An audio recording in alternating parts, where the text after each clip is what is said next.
নাম কি? ডাকনাম হচ্ছে শাহ। আর মেয়ের নাম? মেয়ের নাম হচ্ছে নাম্বারান সাকিব খান, কিং খান, ঢাকার কিং খান। থাকো কই ঢাকার কিং? তোমার বাসা কই? হ্যাঁ, তোমার বাসা কই? মেরুন।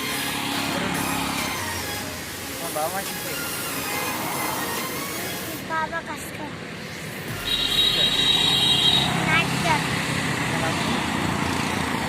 আম্মু ডায়াবেটিস।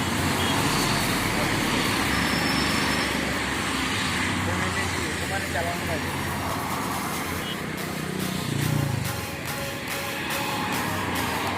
তুমি কি পানি বেচো শুধু নাকি অন্য কিছু বেচো আরো? খালি পানি। কয় কেজি বেচা যায় এমনিতে রেগুলার? কেস না, শীতের দিন কেউ পানি ও কম চলে না? বেচলাম। ও। ভাই বোন আছে কয়জন? এখানে কত আছে? হ্যাঁ